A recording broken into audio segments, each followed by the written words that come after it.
Magandang tanghali mga ka-MC. Meron tayo ritong Mio M3 top refresh. Pakita ko sa inyo paano magbakas ng head. Natanggal ko na yung apat na nut sa head niya at yung dalawang alin dito. Tapos pagtatanggal naman ng timing gear, luwagan nyo muna rito. Pag naluwagan nyo yung tornilyo na ito na Agis, luwagan nyo naman dito sa may sa may tensioner niya para malambot nyo lang siya matatanggal yung timing gear. Ayan. Malambot. Ayan, boss.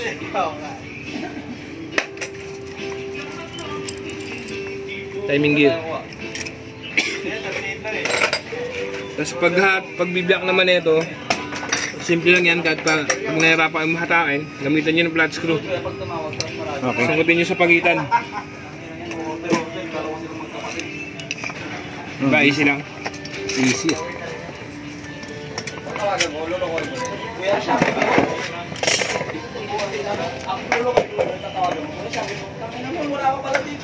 Ayan, napakadumi ng hit niya. Ay, grabe. Singaw yan mamaya. Singaw to sigurado. Turo mo rin sa amin mamaya kung paano mag-test ng singaw Ayan, ng mga bulbul. ka-MC. Grabe oh, parang may buhangin. Sobrang dumi. Kaya ano to, nag-loose compress. Oo nga. Tapos paghugot naman ng block, tanggalin nyo muna yung chain guide sa ilalim. Okay. Huwag nyo kalimutan yung dowel. Yan, ito yan, dalawa yan. Dalawa sa head, dalawa sa block. Bakit hindi pwedeng isa lang?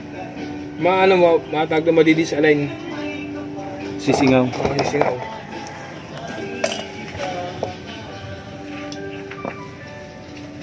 Tapos ganun din sa block. Kung mahirapan kayo hugutin yung block, flat screw lang katapat niyan. Oo, bilis lang. Pero meron talagang matigas dyan eh. Hindi kakain yung flat screw. Kaya pa rin yung boss. Sinsil lang. Sinsil ni Thor. Sinsil ni Thor. Hindi siya obra rin.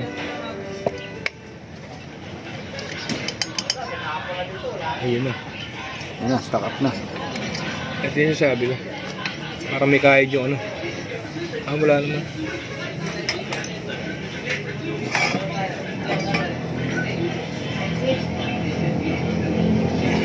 Loose compression niya, no?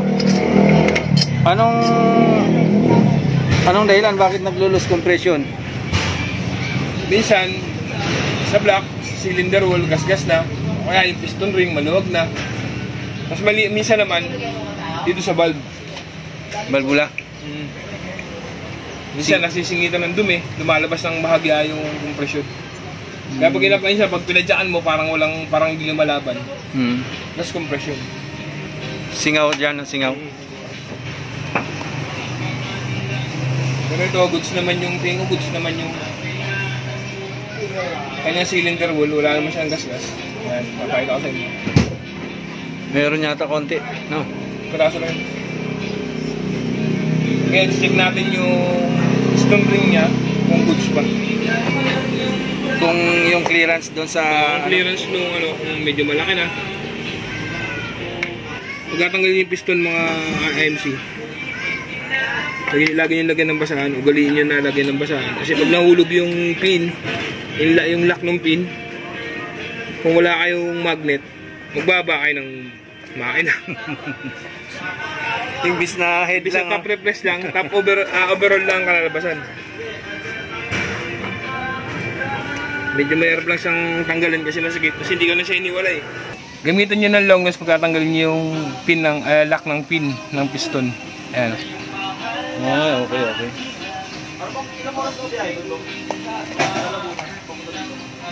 Madalas yan tumatalsik, no?